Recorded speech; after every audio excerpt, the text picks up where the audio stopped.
Toshloq tumanining Suvboshi mahallasida istiqomat qiluvchi Ra'no opa Mirvaliyeva bugun erta tongdan yaxshi bir xabar eshitdi. O'zi yashaydigan mahallada bo'ladigan fuqarolar qabuli. Avval ham qatnashgan bunday sayyor qabullarda ayol. Ra'no opaning kenja o'g'li xorijda ishlardi. O'zbekistonga qaytganiga ko'p bo'lgani yo'q hali. Oila kengashib, musofirda topilayotgan daromadni shu yerda ham topish imkoniyati borligini anglagan holda doimiy ishlash uchun ish qidira boshlashdi. Ayolning O'zbekiston mahallalari uyushmasi Farg'ona viloyat boshqarmasi boshlig'iga murojaati shu masalada edi.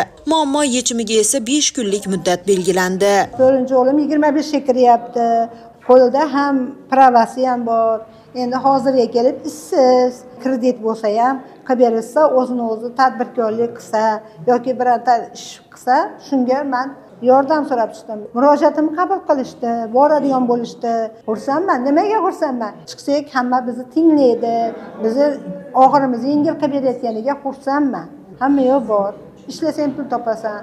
Bugun mamlakatimiz prezidenti tashabbusi bilan rahbarlar u qaysi lavozim yoki vazifada ishlamasin odamlar orasiga tushdi. Vazirlik bo'ladimi yoki mahalliy hokimliklar, xizmat ko'rsatuvchi barcha tashkilotlar rahbarlari ishni quyi tizim mahalladan boshlamoqda. Ayniqsa rahbarlar xonasi yoki minbarlardan oddiy odamlar orasiga ko'chgan sayyor qabullar fuqarolarning og'irini yengil qilish bilan birga uzog'ini yaqin qilayotgani rost. O'zbekiston mahallalari uyushmasi Farg'ona viloyat boshqarmasi boshlig'ining navbatdagi sayyor qabuli Toshloq tumanida o'tkazildi. Unda tumandagi mahallalarda istiqomat qilayotgan fuqarolar qatnashdilar. Sayyor qabulda asosan ko'proq endi hozir kuz-qish mavsumi kelganligi uchun ko'mir masalasida ko'proq murojaat qilishdi. Ko'mirlarni biz o'zimiz har chorshanba tarqatyapmiz.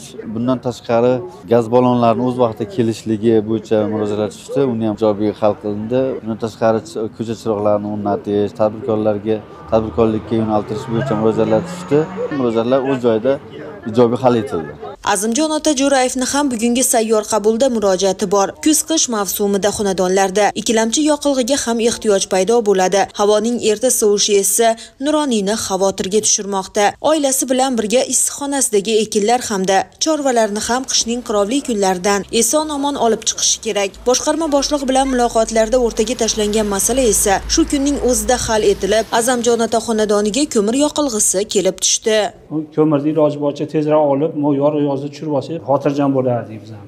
Amaliy yordam beringlar deb chiqdik. Muammolarimizni hal qilib berishyapti.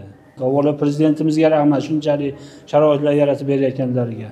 Sayyor qabulda fuqarolar tomonidan o'rtaga tashlangan muammolar tumandagi mas'ul tashkilotlar vakillari ishtirokida hal etilib, qo'shimcha o'rganish talab etiladigan masalalar ijrosi uchun muddatlar belgilandi va nazoratga olindi. Shuningdek, shu kuni boshqarma boshlig'i tumandagi Aqshak mahalla fuqarolar yig'inida bo'lib, hududni obodonlashtirish, atrof muhit muhofazasi bilan bog'liq muammolarni ham o'rgandi. Aniqlangan kamchiliklarni bartaraf etish borasida mahalla mas'ullariga topshiriqlar berildi.